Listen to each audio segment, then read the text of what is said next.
Good morning, friends. Dr. M.P. Narayanan, Mr. Chandrasekhar, Sambhu Singh ji, Mr. Sharma, all our friends. It is indeed very appropriate that ELETS and the eGov magazine are organizing this conference on SecureIT and to deliberate on the issue as to how we secure our infrastructure, how we secure our cyberspace, how we secure our applications. It's very, very relevant. See, the more we get connected, the more vulnerable we become from the cyber threats. If it was all islands of computers, each doing its own things, then because they were not connected, so therefore there would have been much less threat. The threat would have certainly existed, but only from the persons who are using those systems. But now everything is connected, therefore it becomes very, very important. And the connectivity is not only extending to things which are normally, innocuous in nature. Critical infrastructure of our country is connected now. The railways are connected, the civil aviation is connected, so everything is connected. And irrespective of the fact, even the oil drills, for example, in the offshore, whatever we are doing, that's all now more and more of IT is going into these kinds of systems and processes and things. So therefore, it becomes very, very important because banking, for example, now banking is one of the most critical infrastructures. Now banking is every individual, every person who has an account is able to do banking through the internet. And therefore, the only way for the banks is while they have the core banking system, there is also a need to expose that system to outside world so that everybody is able to do transactions. Now, if everybody is able to do transactions, obviously this system becomes open to that extent. And if there is a, let's say, threat, if somebody can just attack that system, and somebody can attack the system so that the whole thing breaks down or the whole thing just comes down, then you can imagine if the entire banking infrastructure comes down, what will happen. So today, initially when it all started on the cyber threats, it was just some people who were hacking systems just to prove that they could get into the systems. There was no motivation as such. The motivation was merely a thrill that I have get into NASA systems or I got into the SBI system. Thereafter, people started doing economic crimes. They started, sort of stealing the passwords and usernames and somehow, do some financial kind of crimes. So that was another stage. And of course, then the system, people started breaking down the system just to, espionage kind of applications where people were trying to steal information. So people will go into Pentagon website and, they find out the secret there. That's the third stage. And today we have a real cyber warfare stage where people are doing it just to, and there are countries who are training people in this area. And there are thousands of, professionals who are being trained to do cyber attacks. So this has become actually, in some sense, a state policy. People may say that terrorism is not a state policy, but cyber attacks and cyber warfare is becoming a very powerful instrument of state policy for some other countries. So therefore, the whole scenario is really pretty grim in the sense of threats. Now, the only thing is you can't cannot say that, no, I will close down my systems. Closing down the system is not a solution to this problem. Because, one can always say that the best place for a ship to be is in the, whatever the bandargah uska hota hai. This is the best place safest place for the ship, but then the ship has to go.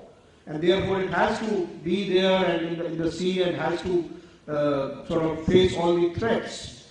And therefore, I think what we need to do, we have to be ahead of the curve to see that we have all these systems, the best security systems which are available in the world, best practices which we do, and so that we are able to secure our infrastructure and our resources and assets. This is very important. Unfortunately, we are, we have been believing that whatever I'm doing is okay, safe, why should anybody, try to attack it? And therefore we find that the systems are developed without specific, protection of these systems from the vulnerabilities.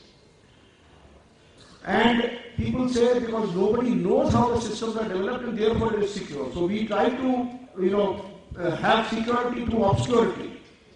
Now that is not really a strategy, that is not something good which you should be doing. We have to, and therefore we are coming out with a policy saying that the systems must be secure, but we will also have open source kind of stuff. Even the sort of software which are proprietary and which are in some kind of proprietary language, we say we open them. So let these softwares be, their bugs be found out, so that it is not security through obscurity, but security through this kind of sturdy nature. And as you know, all the operating systems and all the systems which are in open source are much more secure than the systems which are, closely done and then some vulnerabilities are found and nobody knows about these vulnerabilities and vulnerabilities are extracted. So that actually has to change. What we are doing at the Government of India level is we have said no software which is not certified for security. The basic, the basic coding, the basic way it should be done, it has to be a secure and safe system. Secure and safe not only from the outside threat, but its own. It should not actually become insecure in its own design. So that's one thing. We are creating, sort of institutions which at the national level will ensure that we have those, our infrastructures are secure. So we are creating what is called National Cyber Coordination Center. That is a part of the Digital India program. In fact, one of the attributes or one of the sort of statements of Digital India, powerful statement is we must have a safe and secure cyberspace in the country. And that will happen only when we have, we have to be ahead of the curve. We have to have very proactive sort of steps we should take to secure our infrastructure. So we are having this National Cyber Coordination Center.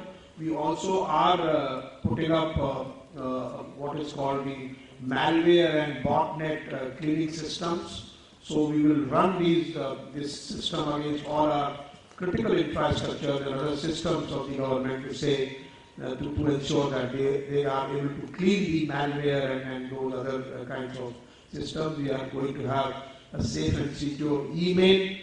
So while we will have to continue our journey towards Digital India, digitizing the entire workflow in the country, digitizing all the documents in the country, our initiatives of electronic signatures on demand, Aadhaar infrastructure, bank accounts, all those things will continue to go on. We will be very, very clear in our approach that all these steps or all these things which are being done are safe and secure.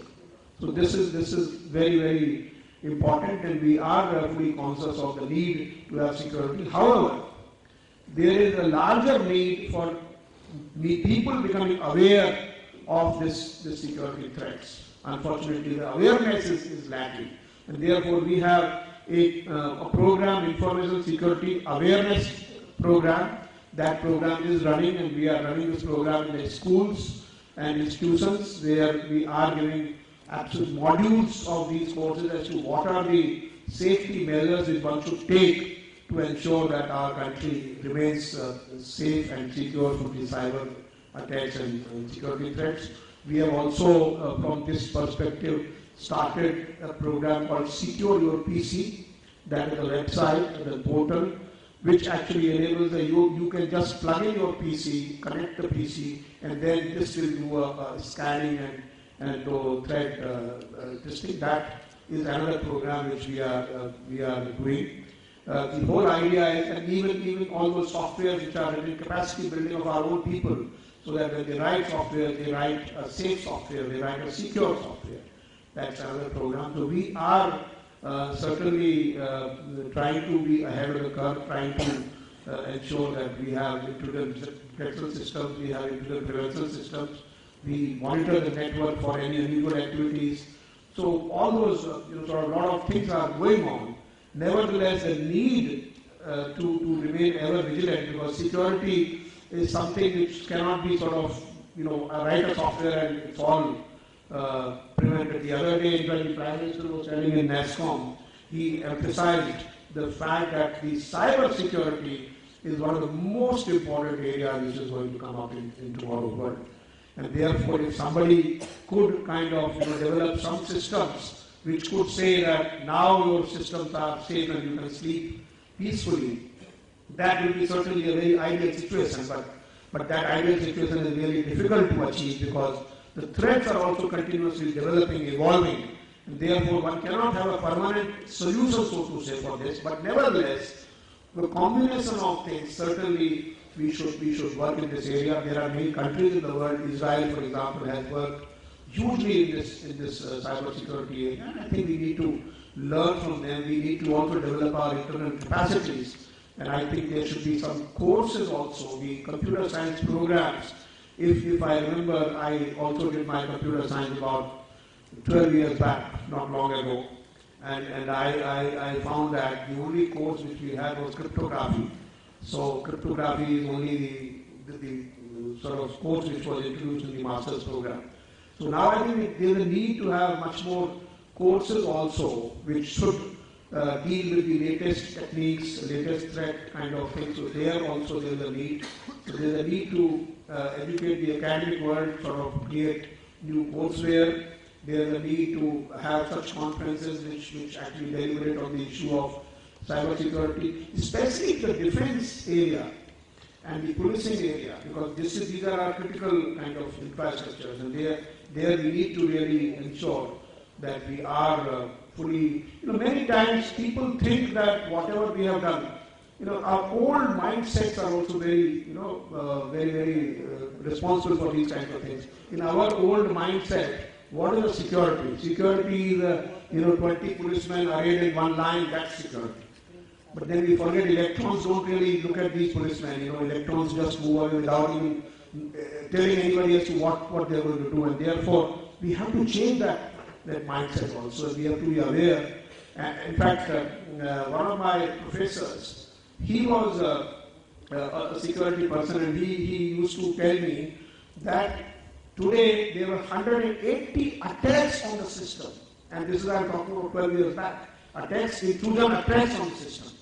So once you start detecting these things, once you start put some systems which will find out whether there are attempts taking place, you will find that it's not a calm and peaceful world. It may appear from outside, but inside there are these routers and the systems and the bandwidth things, optical fibers, a lot of stuff and a lot of threatening stuff is going on. And therefore, we need to be continuously alert to that position. I think Ravi and Dr. Narayanan and all these people of Village Media and Legal have done a wonderful job. And as Dr. Narayanan was saying, it is the 6th conference in the series. And I think more and more such conferences must take place, which should make people aware. And not only aware, but also the professionals must become much more attuned to the latest sort of techniques and security things. I wish all this the very best to this conference, and I'm sure the deliberations which will take place will really pave the way for a better and secure India. Thank you very much.